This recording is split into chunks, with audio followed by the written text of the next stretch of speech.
The halls of Oak Ridge Middle School buzzed with the usual afternoon noise.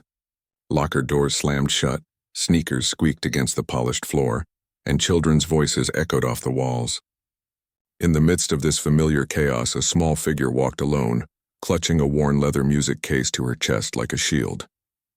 Lily Chen kept her eyes down, counting the tiles as she walked. 23 more to the music room. 22. 21. She had been at this school for exactly 16 days, and she had learned that counting helped. It gave her something to focus on besides the stares and whispers that followed her through the halls. There she goes again. A voice called out loudly enough for her to hear. Piano girl. Lily's shoulders tensed, but she didn't look up. 19 tiles, 18. Hey, piano girl, the 1800s called. They want their hobby back.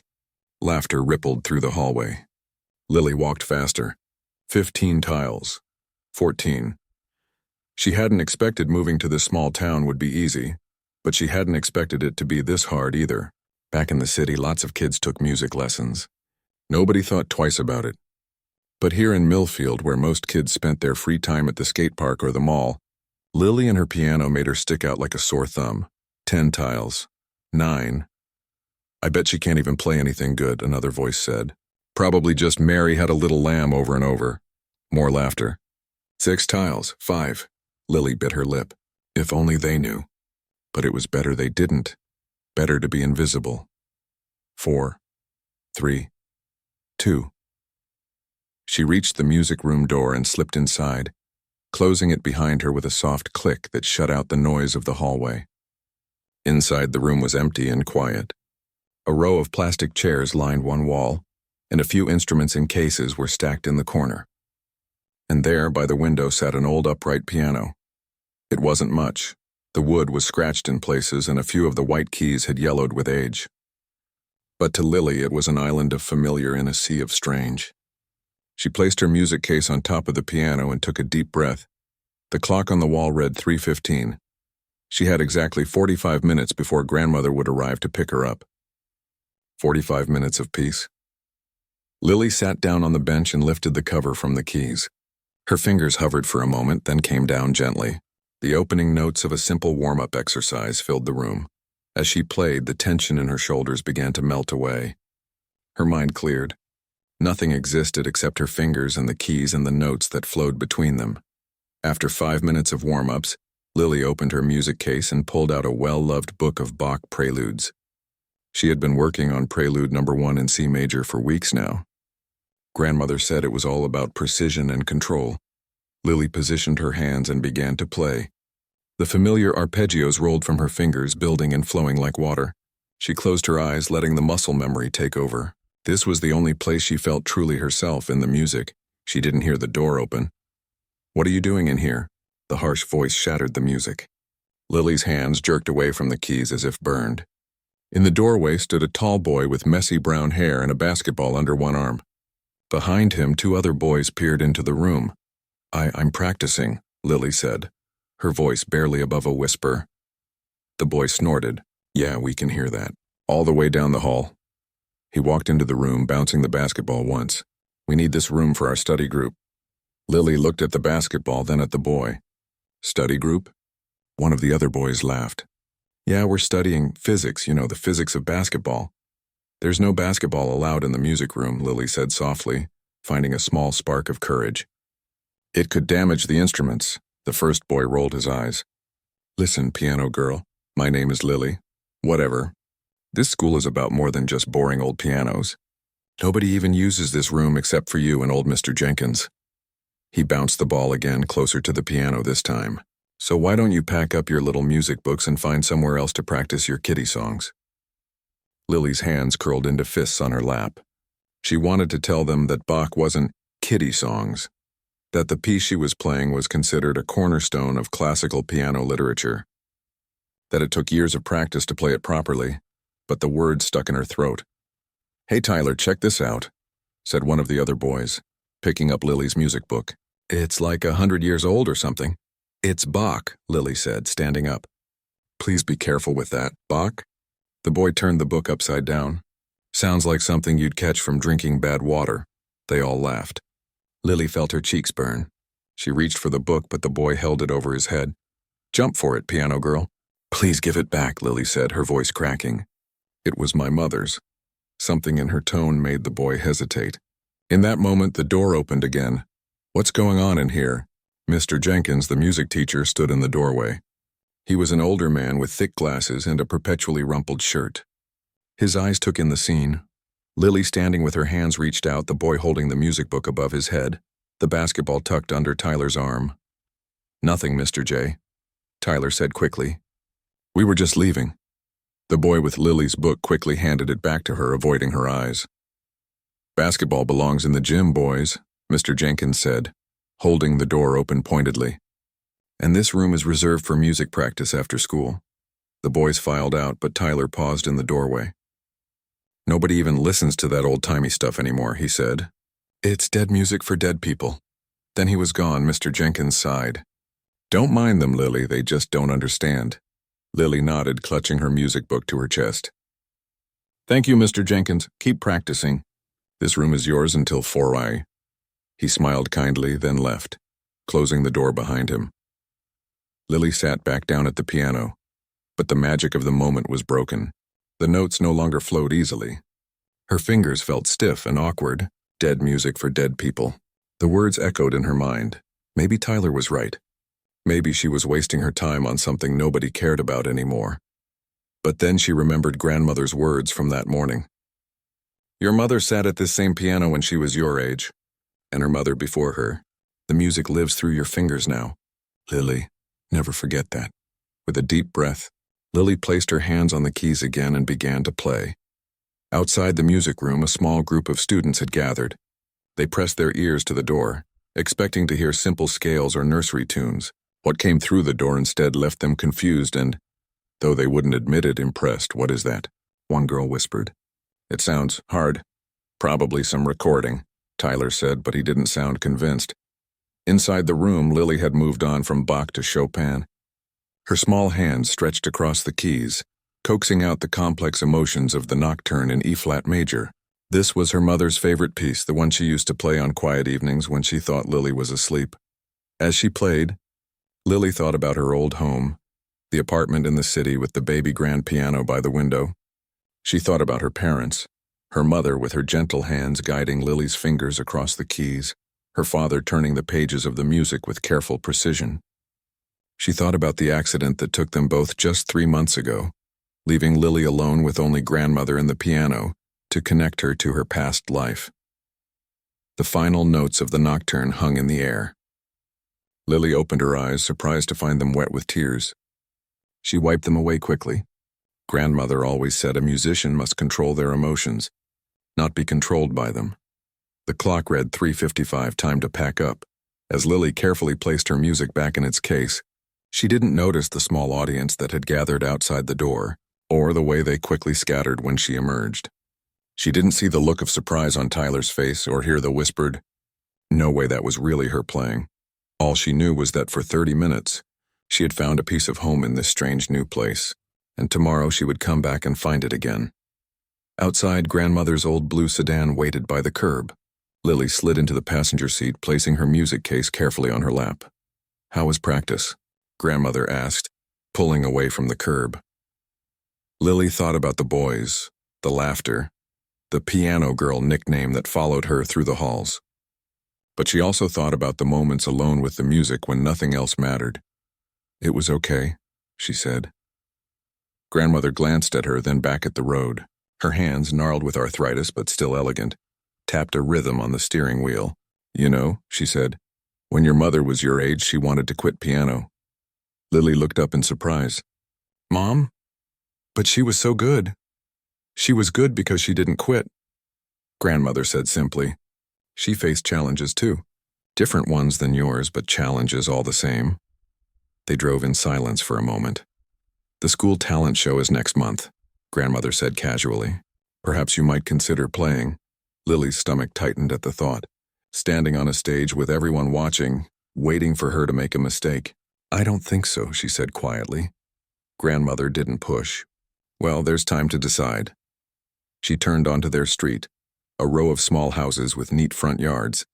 "Whatever you choose, remember, Music is not about what others think. It's about what you feel. As they pulled into the driveway of their little house, Lily looked down at her hands.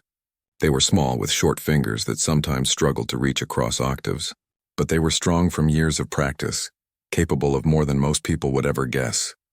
Perhaps someday she would show them. But for now, she would play for herself, and for the memory of those who had played before her, and maybe, just maybe, that would be enough. Saturday mornings in grandmother's house always smelled like fresh bread and jasmine tea. Lily sat at the kitchen table watching as grandmother's hands, though bent with age, moved with surprising quickness as she kneaded dough. "Finish your breakfast," grandmother said without looking up. "We have a long practice ahead of us." Lily spooned another mouthful of oatmeal, her mind still half asleep. The wall clock read 8:17 a.m. On Saturdays, they practiced for 3 hours in the morning. It had been their routine for as long as Lily could remember, even before they moved to this small town. "I was thinking," grandmother said, dusting flour from her hands, "that we might try something new today." Lily looked up, curious. Grandmother was not usually one for surprises. Their Saturday practices followed a strict pattern: 1 hour of technical exercises, 1 hour of working on pieces from the standard repertoire, and 1 hour of sight-reading new music. "I received a package yesterday," grandmother continued, "from our old apartment in the city. The last of your parents' things." Lily's heart skipped a beat. "What kind of things?" "Come, I'll show you after breakfast." 20 minutes later, Lily followed grandmother into the small room at the back of the house. Unlike the rest of their home, which was furnished simply and practically, this room existed for one purpose only. It was dominated by a baby grand piano, not as fine as the one they'd had in the city, but still a beautiful instrument. It had been the first thing grandmother had arranged for when they moved here, arriving before most of their other furniture. Beside the piano sat a cardboard box. "Open it," grandmother said. Lily knelt down and carefully lifted the box flaps. Inside was a stack of music books and loose sheets of paper. She recognized some of the books as ones her mother had often played from, but underneath those was something she didn't recognize: a leather folder tied with a faded red ribbon. "What's this?" she asked, lifting it out. "Your mother's compositions," grandmother said softly, "and some of mine from when I was younger. Music that has never been performed outside our family." Lily untied the ribbon with trembling fingers. Inside were pages and pages of handwritten music. Some of the sheets were yellowed with age, the ink fading. Others were newer, the paper still crisp. She recognized her mother's neat handwriting on many of them. "Mom wrote music? You write music?" Lily looked up at her grandmother in disbelief. In all their years of lessons, grandmother had never mentioned this. Grandmother smiled, her eyes crinkling at the corners. "The women in our family have always had 2 lives with music. The public one, where we play the great works of others, and the private one, where we create our own." She took the folder gently from Lily's hands and opened it to a particular page. "This one I wrote when I was not much older than you, after my first heartbreak." She placed the sheet on the piano stand. The title at the top read simply, "Autumn Rain." "Try it," grandmother encouraged. Lily studied the notes. The piece wasn't technically difficult, nothing like the Chopin and Liszt she'd been working on. But there was something about the way the notes were arranged, the unusual chord progressions, that intrigued her.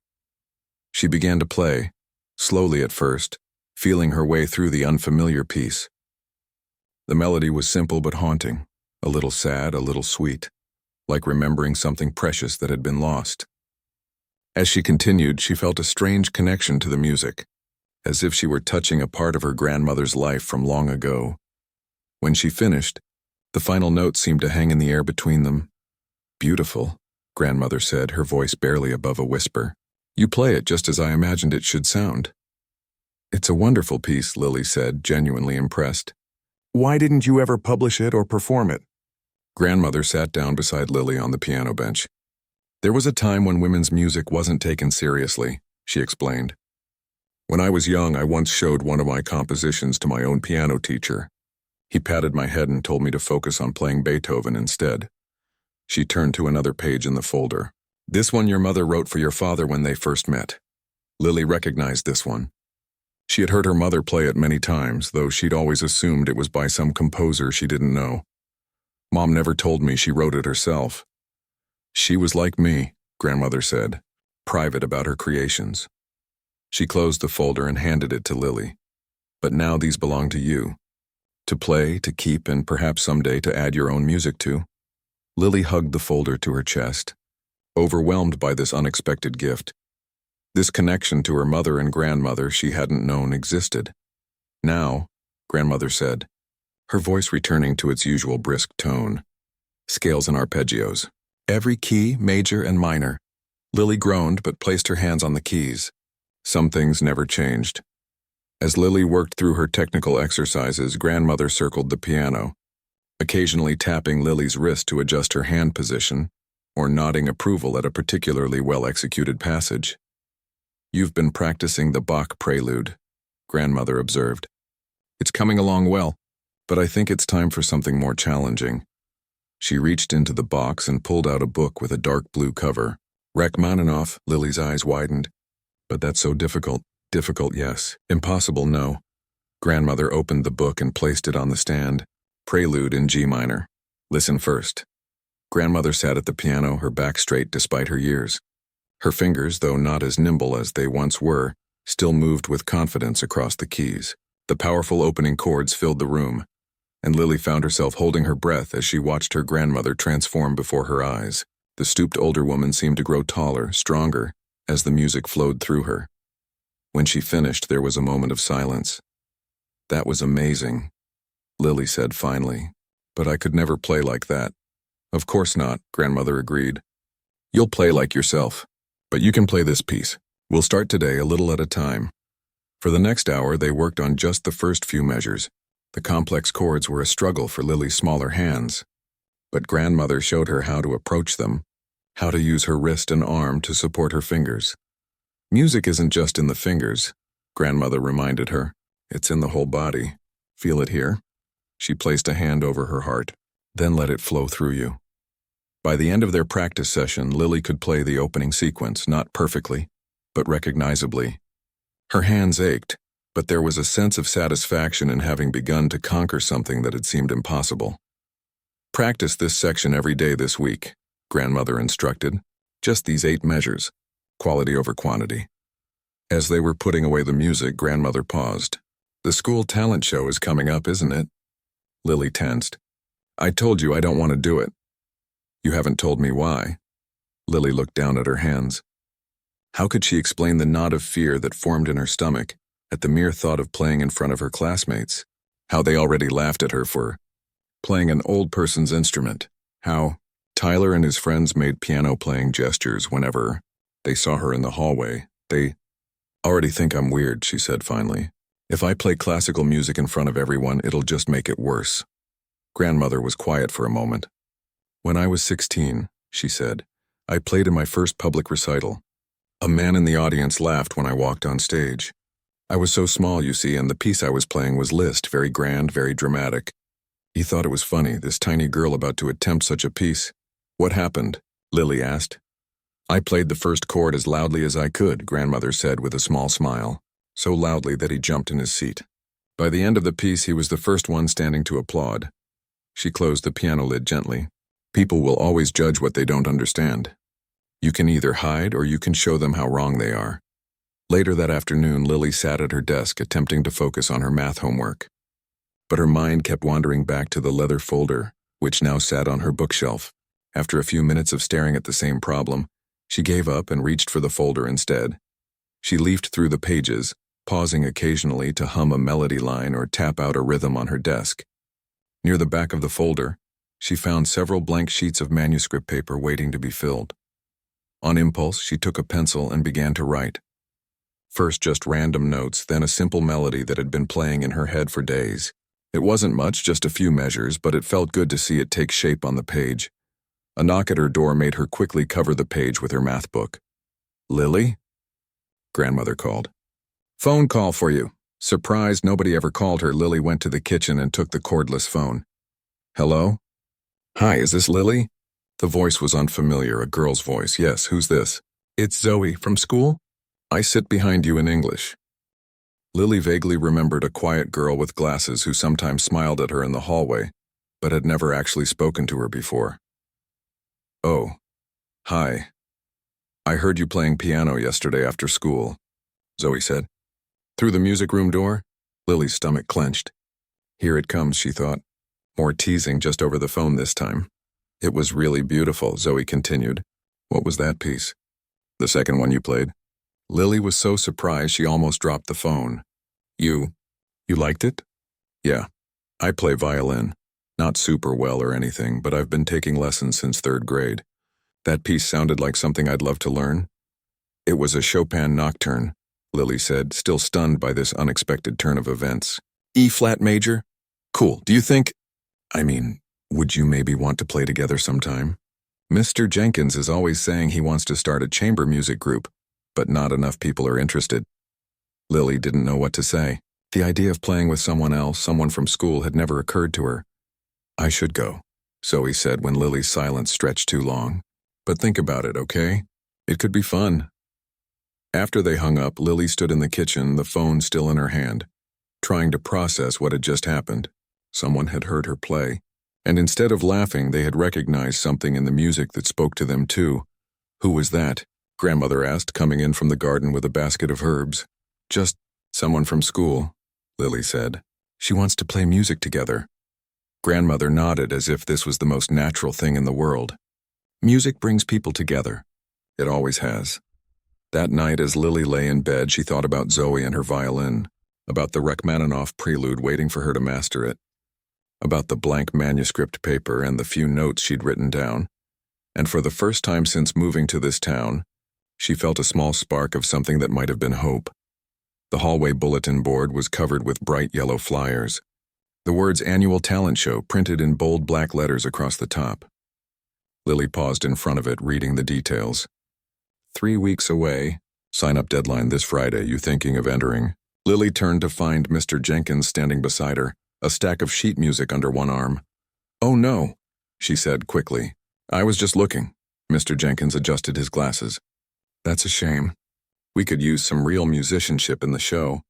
Last year was 3 rap performances, a juggling act, and twins who did a dance routine to a pop song." He shuddered dramatically. Despite herself, Lily smiled. "I don't really like performing in front of people." Neither did Glenn Gould or Vladimir Horowitz. Both had terrible stage fright. "Who?" "Famous pianists," Mr. Jenkins explained. "My point is, sometimes the people with the most to share are the most afraid of sharing it." He looked like he was about to say more, but a group of 8th grade boys rounded the corner, laughing loudly. Lily recognized Tyler among them. Her smile faded. "Anyway," Mr. Jenkins said, "the music room is open at lunch if you want to practice. I have a meeting, but you're welcome to use the piano." "Thank you," Lily said, already backing away from the bulletin board as Tyler's group approached. "Hey, it's Piano Girl," one of the boys called out. "You signing up for the talent show?" "She's probably too scared," Tyler said. "What would she even play? Twinkle, Twinkle, Little Star?" The boys laughed. Lily felt her face growing hot. "Actually," Mr. Jenkins cut in, "Lily is currently working on Rachmaninoff's Prelude in G minor, a piece that most adult pianists find challenging." The boys looked confused. "Who Maninoff?" one of them asked.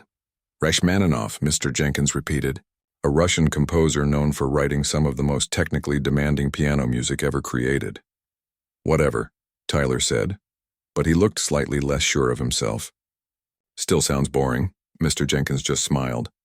"Well, I suppose you'll never know since Lily isn't planning to perform in the talent show." He nodded at Lily and continued down the hall. The boys, losing interest, moved on to reading the talent show flyer, debating what acts they might put together. Lily stood frozen, Mr. Jenkins's words echoing in her mind. Sometimes the people with the most to share are the most afraid of sharing it.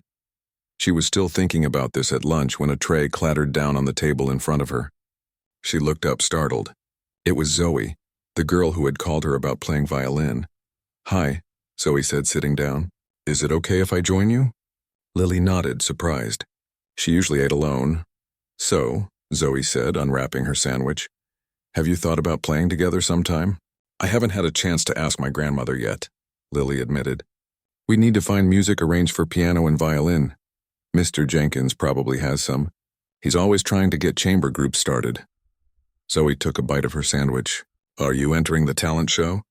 Lily shook her head. You should. You'd win for sure. I don't care about winning, Lily said. I just don't want to play in front of everyone. Because of guys like Tyler? Lily looked up, surprised that Zoe had guessed so accurately. They made fun of my violin playing too at first, Zoe said. Called me orchestra dork. But then I joined the jazz band last year and they shut up pretty quick. Turns out even Tyler thinks jazz violin is kinda cool. I don't think they'll ever think classical piano is cool. Zoe shrugged. Maybe not. But who cares what they think? She leaned forward. I've been trying to work up the courage to talk to you since the first day you came here. When I heard you playing yesterday, it was amazing. Like seriously amazing. You shouldn't hide that. The bell rang, signaling the end of lunch period. As they gathered their things, Zoe said, Think about the talent show. And if you don't want to do it alone, maybe we could play something together. Throughout the rest of the day, Lily found herself actually considering it. By the time the final bell rang, she had made up her mind to at least talk to grandmother about it. But her resolve was tested when she arrived at the music room after school. As she approached the door, she could hear voices inside, Tyler and his friends. She hesitated, considering coming back another time, but then she heard what they were saying. Did you see the sign-up sheet? Nobody good is even entering. We could totally win this thing. What are you guys going to do? Another voice asked. We've got this awesome rap we wrote, plus Josh can beatbox. What about instruments? Nah, man, just vocals and beats. That's all you need these days. Nobody wants to hear that classical garbage. Lily's hand tightened on the door handle. Without fully thinking it through, she pushed the door open and walked in. The boys fell silent, looking at her with surprise. Excuse me, she said, her voice quieter than she would have liked. I need to practice. Tyler recovered first. We're using the room right now. For what? Lily asked, setting her music case on a nearby chair. I don't see any instruments. We're working on our act for the talent show, Tyler said. A rap group. The music room is reserved for instrumental practice after school, Lily said, repeating Mr. Jenkins's words from the day before. There's an empty classroom down the hall for other activities. She hadn't expected this to work, but to her surprise, the boys exchanged glances and started gathering their things. Whatever, Tyler said. We were done anyway. As they filed out, one of them deliberately bumped against Lily's music case, sending it to the floor. Her sheet music spilled across the tiles. Oops, the boy said with a smirk. Sorry about your dead people music. They left laughing. Lily knelt to gather her scattered music, her hands shaking slightly. As she picked up her mother's compositions, she saw that one of the pages had been torn at the corner. She smoothed it carefully, fighting back tears. Dead people music. The word stung more than she wanted to admit. She placed the music on the piano stand and sat down, trying to focus, but the encounter had left her too upset to concentrate properly. Her fingers fumbled over the keys, missing notes she usually played easily. After 15 minutes of frustrating attempts, she gave up. She was gathering her things to leave when the door opened again. Her heart sank, expecting Tyler and his friends to have returned. But it was Zoe carrying a violin case. Hey, Zoe said. I was hoping you'd be here. I found some music in the library that might work for piano and violin. She held up a folder. Want to try it? Lily hesitated, then nodded. But I don't think I'm playing very well today. Bad day? Zoe asked, unpacking her violin. Lily briefly told her about the encounter with Tyler's group. Zoe rolled her eyes. Those guys are such jerks. But you know what would really shut them up? If you entered the talent show and blew everyone away. She grinned. Nothing says in your face like a standing ovation. Despite everything, Lily found herself smiling. Maybe. For the next half hour, they worked through a simple duet arrangement of a Bach minuet. It wasn't particularly challenging for either of them, but there was something satisfying about playing with someone else, about being part of something bigger than just her own practice. That was fun, Zoe said when they finished. We should definitely do this for the talent show. I don't know. Just think about it. Zoe pressed. The deadline to sign up is Friday. When grandmother picked her up that afternoon, Lily was quiet, lost in thought. How was school? Grandmother asked. Okay. Lily fiddled with the zipper of her jacket. Grandmother, do you think I should enter the talent show? Grandmother kept her eyes on the road, but Lily could see a small smile forming. That depends. Do you want to enter the talent show? I don't know. Part of me does. But there are these boys at school. They make fun of classical music. They call it dead people music, grandmother snorted. Dead people music? As if all the noise they listen to won't be forgotten in 5 years. She shook her head. The music you play has survived for hundreds of years because it speaks to something timeless in the human spirit. But what if they laugh at me? Then they laugh. And when you finish playing, they'll either be ashamed of themselves, or they'll prove they're not worth worrying about in the first place. Grandmother glanced at Lily. But I don't think they'll laugh. I think they'll be surprised. That evening, Lily spent 2 hours practicing the Rachmaninoff prelude. It was coming along well, though she still struggled with some of the faster passages. When she finally closed the piano lid, her hands were tired, but her mind was made up. The next day at school, she found Mr. Jenkins in the music room during lunch. I want to enter the talent show, she said without preamble. Mr. Jenkins looked up from the papers he was grading, his eyebrows raised. That's wonderful. What will you be playing? The Rachmaninoff prelude. And maybe, she hesitated, maybe a short piece my mother wrote. Mr. Jenkins's face softened. I think that's a perfect choice. Lily took a deep breath. But I need to know when I would perform. I need to prepare myself. Usually the acts are arranged alphabetically by student last name, Mr. Jenkins said. But as faculty advisor, I have some discretion in the order. He smiled. Would it help to go last? Give yourself time to get used to the atmosphere? Lily nodded gratefully. Consider it done. And Lily, I'm proud of you for doing this. As she turned to leave, Mr. Jenkins called after her. One more thing. The piano in the auditorium hasn't been tuned in ages. I'll see what I can do about getting the baby grand from the choir room moved to the stage for your performance. You don't have to. Yes, I do, Mr. Jenkins said firmly. If we're going to have real music at this talent show, we're going to do it right. Walking to her next class, Lily felt a strange mix of terror and excitement. She had actually done it. She had committed to performing in front of the entire school. Now she just had to make sure she was ready. At the end of the day, she walked deliberately to the bulletin board where the talent show sign-up sheet was posted. Several names were already listed, including Tyler, Josh, and crew rap performance. Taking a deep breath, Lily wrote her name at the bottom of the list. Then, after a moment's thought, she added, Piano, prelude in G minor, Rachmaninoff, an original composition. As she capped her pen, she heard a familiar voice behind her. Original composition? You never told me you wrote music. Lily turned to find Zoe looking at the sign-up sheet. I don't really, Lily said. It's my mother's composition. Still cool, Zoe said. And Rachmaninoff. Wow, you're really going for it, huh? Lily nodded, a nervous flutter in her stomach. I guess I am. Want to practice together tomorrow? I signed up too, but I'm just doing a solo violin piece. Nothing as impressive as Rachmaninoff. I'd like that, Lily said, and was surprised to realize she meant it. As they walked toward the music room, Lily thought about how much had changed in just a few days. She had a friend. She had signed up for the talent show. And for the first time since coming to this school, she was starting to feel like maybe, just maybe, she might find her place here after all. But as they rounded the corner, they came face to face with Tyler and his group. The boys stopped talking when they saw Lily, and Tyler's eyes narrowed suspiciously. What are you smiling about, piano girl? Lily's smile faded, but Zoe stepped forward. We're smiling because we're going to wipe the floor with everyone at the talent show, she said, including you. The boys laughed, but there was a note of uncertainty in it now. Yeah, right, Tyler said.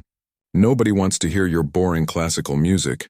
We'll see, Zoe shot back, grabbing Lily's arm and pulling her past the group. When they were out of earshot, Lily whispered, Why did you say that? Now they're going to make fun of us even more. Zoe shrugged. So what? In 3 weeks they won't be laughing anymore. They'll be picking their jaws up off the floor. She grinned at Lily. Trust me. And surprisingly, Lily found that she did. The 3 weeks before the talent show passed in a blur of practice and nerves. Lily spent every spare moment at the piano, working through the challenging passages of the Rachmaninoff prelude, until her fingers could find the notes almost without conscious thought. In the evening, she polished her mother's composition, making small adjustments to the tempo and dynamics, trying to capture the feeling she imagined her mother had intended. At school, the atmosphere had shifted subtly. Though Tyler and his friends still called her Piano Girl, the nickname seemed to have lost some of its sting. Maybe it was because Lily no longer walked with her eyes on the floor, or maybe it was because rumors had begun to spread about her playing. Whispers from students who had heard her practicing after school. Stories that grew with each retelling. I heard she can play with her eyes closed. My cousin said she played Carnegie Hall when she was 7. Someone said she's related to Mozart or something. Lily ignored the rumors, but she couldn't ignore the way people looked at her now, with curiosity rather than dismissal. The day before the talent show, Mr. Jenkins caught her after class. "The baby grand has been moved to the auditorium," he told her. "Would you like to practice on it after school? Get a feel for the space?" Lily nodded gratefully. "That would be great." That afternoon, she stood on the empty stage looking out at rows of vacant seats. The auditorium was larger than she'd realized. It could hold the entire student body plus teachers and parents. The thought made her stomach tighten with anxiety. The baby grand piano gleamed under the stage lights, its lid propped fully open. Lily ran her hand along its smooth surface before sitting down at the bench. The keys felt different from the upright piano in the music room, more responsive with a lighter touch. She played a few scales to get used to the action, then launched into the Rachmaninoff. The sound was magnificent in the large space, the notes ringing clear and true. Lily closed her eyes, letting herself be carried away by the music. She didn't notice when the auditorium door opened quietly at the back. When she finished the prelude, there was a moment of silence, then the sound of a single person clapping. Lily's eyes snapped open. Mr. Jenkins stood in the center aisle, beaming. "Brava," he called. "Absolutely wonderful." Lily blushed. "I still make mistakes in the middle section." "Perfection isn't the point," Mr. Jenkins said, walking toward the stage. "Music is about communication, about making your audience feel something. And believe me, what you just played, people will feel it." He climbed the steps to the stage. "May I make one suggestion?" Lily nodded. "When you perform tomorrow, remember to breathe. Many young musicians forget to breathe properly when they're nervous, and it affects everything. Your tempo, your phrasing, even your memory." "What if I mess up?" Lily asked, voicing the fear that had been growing as the talent show drew nearer. "Then you keep going," Mr. Jenkins said simply. "Every great pianist has had memory slips or hit wrong notes. The truly great ones are the ones who don't let it throw them." He checked his watch. "I have a meeting to get to. Lock up when you're done, please. And Lily, get some rest tonight. You're ready for this." After he left, Lily practiced for another hour, focusing on the passages that still gave her trouble. Then she played through her mother's composition, a gentle, wistful piece that provided a contrast to the drama of the Rachmaninoff. She had decided to play her mother's piece first, to calm her nerves before tackling the more difficult prelude. As she was gathering her music to leave, she heard a noise from the back of the auditorium. Looking up, she saw a figure slip out through the door. Had someone been watching her practice? The thought made her uneasy, but she pushed it aside. Tomorrow, after all, the whole school would be watching. At dinner that night, Lily was too nervous to eat much. Grandmother noticed but didn't comment, simply placing a cup of chamomile tea beside Lily's plate. "I've been thinking," Grandmother said as they were clearing the dishes. "Tomorrow is an important day for you. I think it calls for something special." She disappeared into her bedroom and returned with a small velvet box. "These belong to your mother. I was saving them for your 18th birthday, but I think she would want you to have them now." Lily opened the box. Inside was a pair of small pearl earrings, simple and elegant. "Mom's lucky earrings," she whispered. "She wore these for every performance." Grandmother nodded. "She always said they helped her remember to play from the heart, not just from the fingers." She touched Lily's cheek gently. "She would be so proud of you, little one." Lily carefully put in the earrings, feeling a connection to her mother that was almost physical, like a hand on her shoulder. "Thank you," she said, her voice thick with emotion. She slept poorly that night, her dreams filled with pianos that shrank as she tried to play them, and audiences that grew until they filled stadiums. She woke early, her heart pounding, and spent an hour practicing quietly, trying to calm her nerves. The school day passed in a haze. Teachers seemed to understand that the talent show participants were distracted, and even Tyler and his friends were too busy with last-minute preparations of their own act to bother Lily.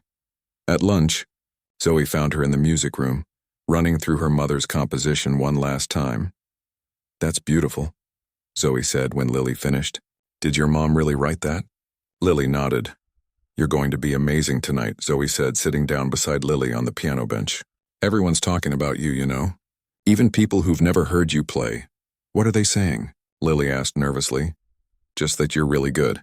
Tyler's been telling people you're overrated, but nobody believes him."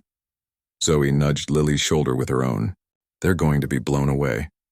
After school, the talent show participants gathered in the classrooms near the auditorium to prepare. Lily could hear the excited chatter from the other rooms. Dancers stretching, singers warming up, bands doing last-minute rehearsals. She sat alone, focusing on her breathing as Mr. Jenkins had advised. There was a knock at the door, and Grandmother entered, looking elegant in a simple blue dress Lily hadn't seen before. "I came early to wish you luck," Grandmother said. "How are you feeling?" "Terrified," Lily admitted. Grandmother sat beside her. "That's normal. The fear never goes away entirely, not even for professionals. But you learn to use it, to let it sharpen your focus rather than blur it." She took Lily's hands in hers. "Your hands are cold. Let me warm them." As Grandmother gently rubbed Lily's hands between her own, she said, "Remember what I told you about the women in our family? We have music in our blood. Tonight, you're not just playing for yourself. You're playing for all of us, for me, for your mother, for all the Chen women who came before." The warmth from Grandmother's hand seemed to flow up Lily's arms and into her chest, steadying her. "I won't let you down," she promised. Grandmother shook her head. "That's not possible. No matter what happens tonight, I'm already proud of you. Now I should find my seat." The principal said they're expecting a full house. After Grandmother left, Lily went through her mental preparation routine, visualizing the pieces from beginning to end, imagining her fingers finding each note perfectly. She was so absorbed that she didn't notice when someone else entered the room. "Hey, piano girl." Lily looked up, startled. Tyler stood in the doorway, looking uncomfortable. "What do you want?" she asked warily. He shifted his weight from one foot to the other. I heard you practicing yesterday, in the auditorium." So it had been him watching from the back. Lily waited, unsure where this was going. "That piece you were playing, the loud one, it was actually kind of intense." He seemed to be struggling to find the right words. "Like, not boring at all." Coming from Tyler, this was high praise. Lily didn't know how to respond. "Anyway," he continued, "good luck tonight." He turned to go, then paused. "But we're still going to win," he added with a hint of his usual cockiness. Before Lily could reply, he was gone.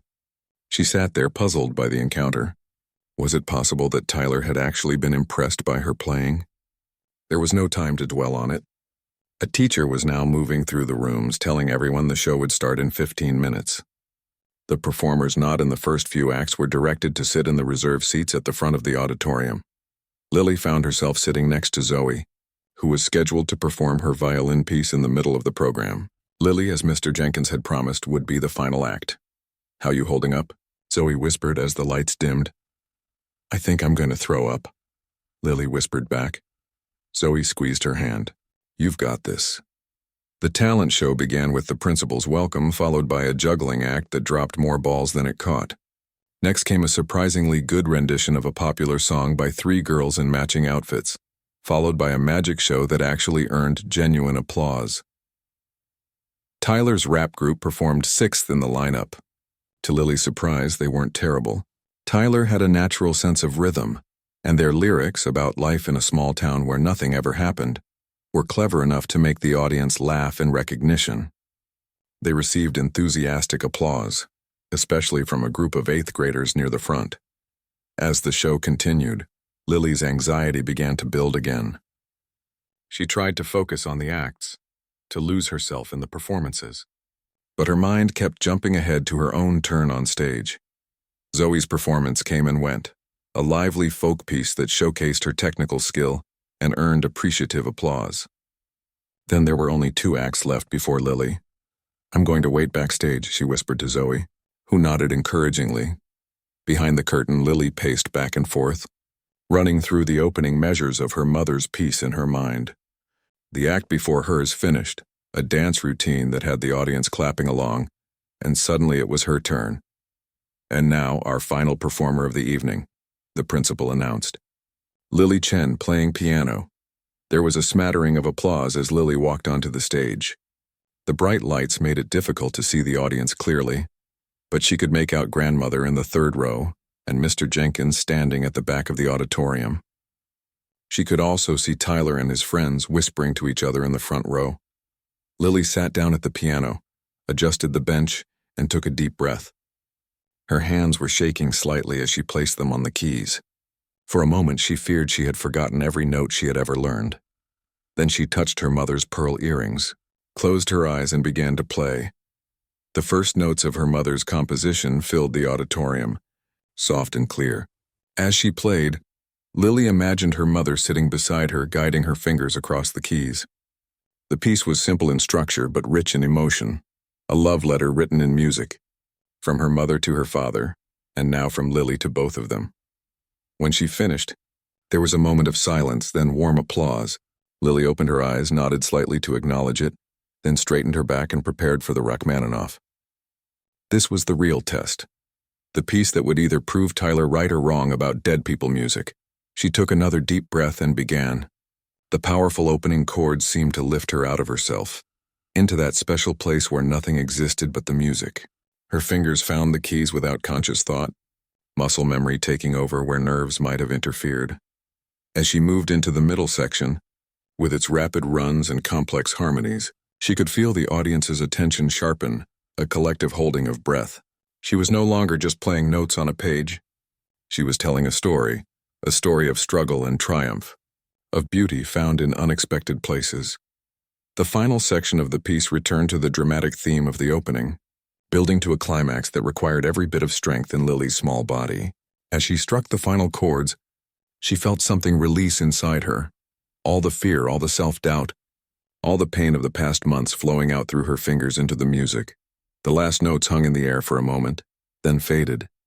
Lily sat motionless at the piano, her head bowed, her hands still on the keys.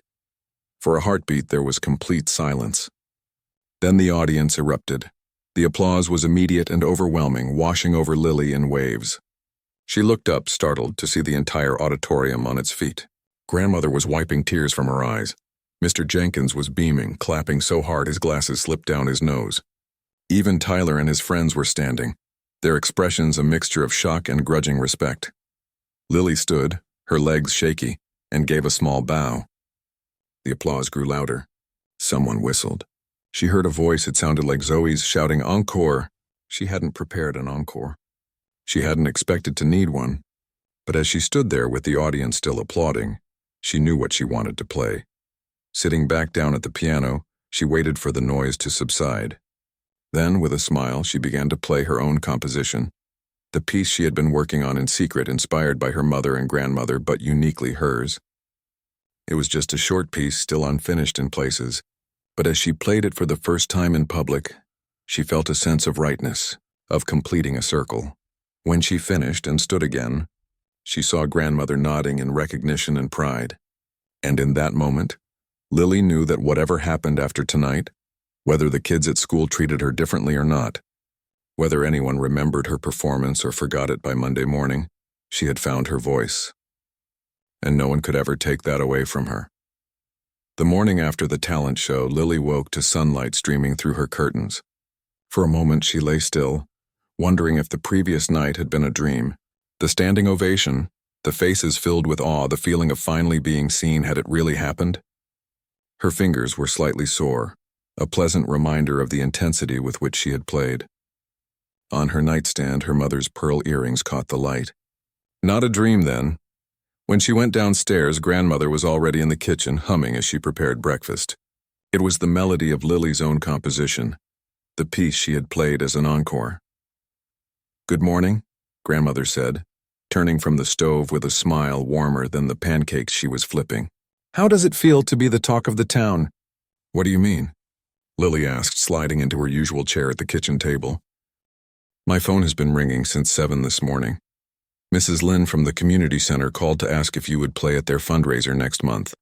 Then Mr. Jenkins called to tell me that the local newspaper wants to do a story on you, and just before you came down, the director of the Regional Youth Symphony left a message. Lily's mouth fell open. The Regional Youth Symphony? But that's for really serious musicians. Yes, grandmother agreed, placing a short stack of pancakes in front of Lily. It is. As they ate, grandmother recounted more details from the previous night, things Lily had been too caught up in the moment to notice. How the principal had been overheard saying it was the best performance in the school's history. How parents had asked if Lily gave piano lessons.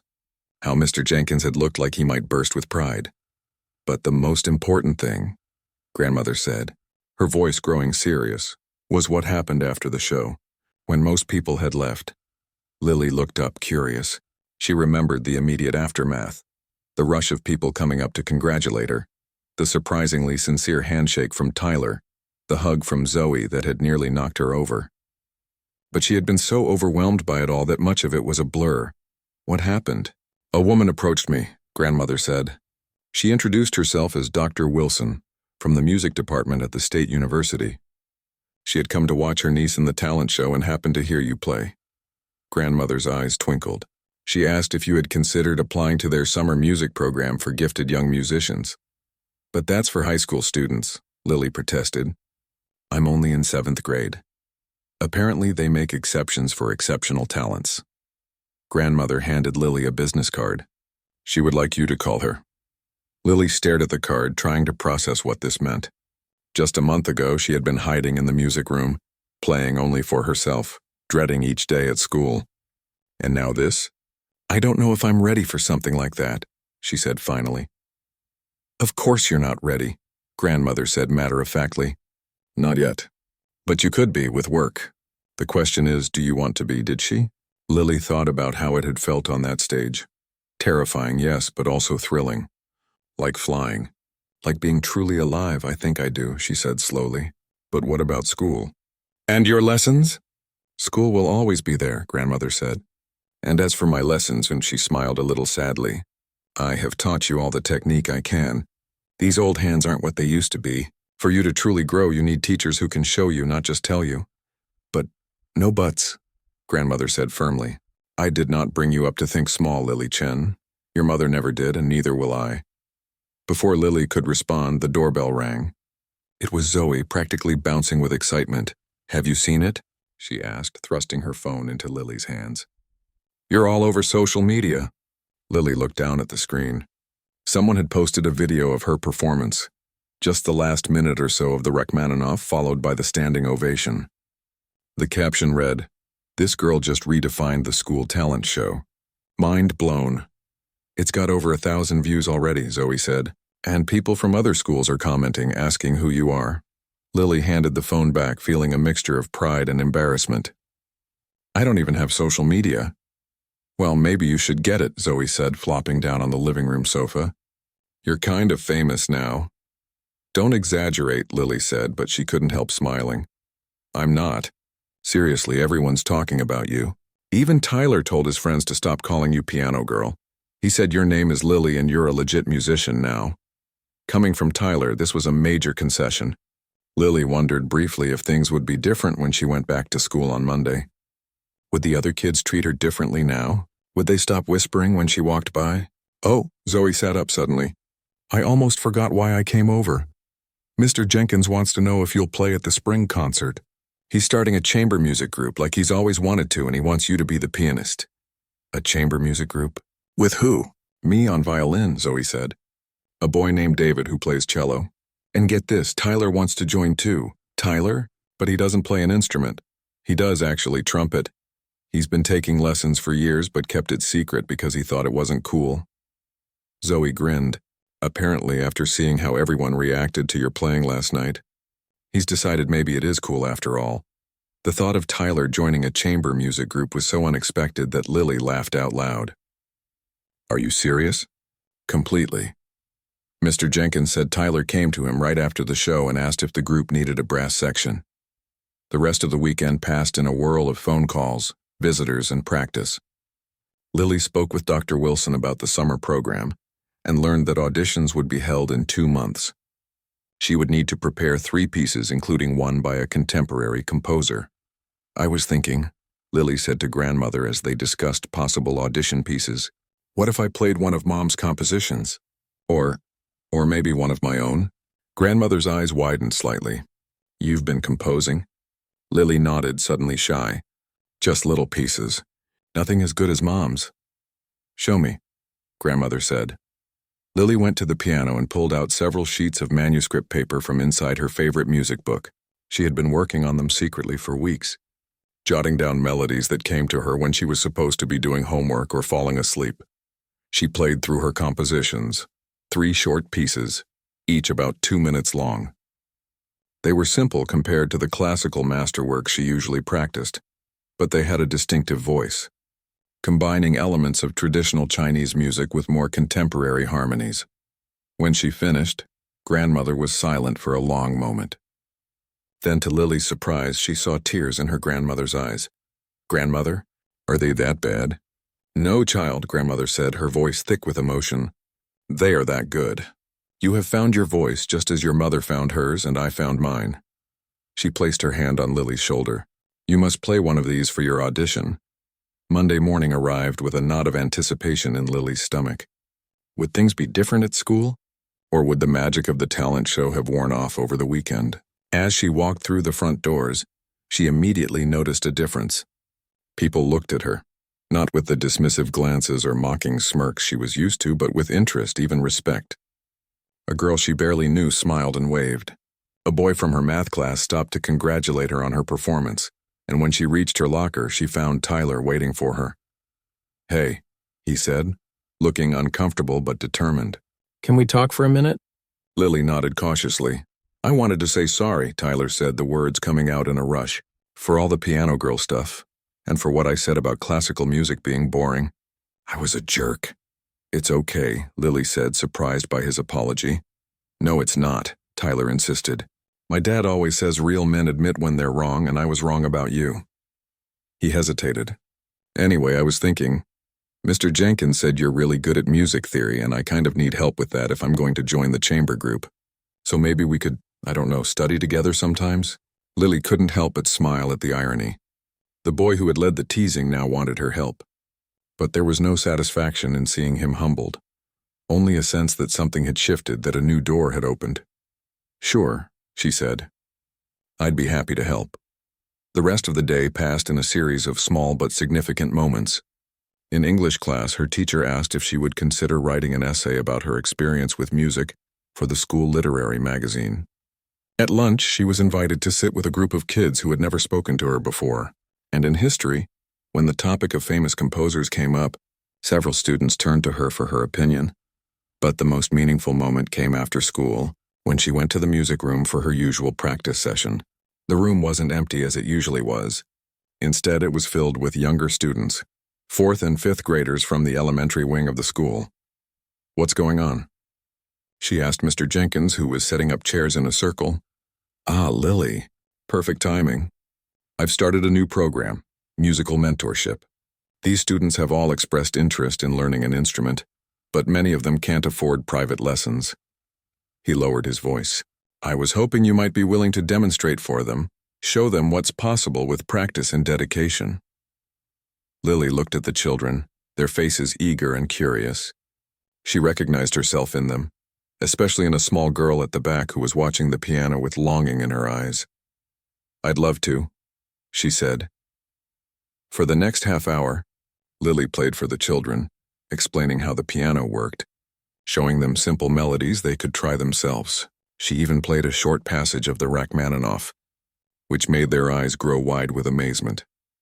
As the session ended and the children filed out, the small girl from the back approached the piano shyly. Could I? She gestured toward the keys. Of course, Lily said, moving over on the bench to make room. The girl sat down and, with one finger, picked out a simple tune, Twinkle, Twinkle, Little Star. It was hesitant and uneven, but her face glowed with concentration. That's good, Lily encouraged her. Have you played before?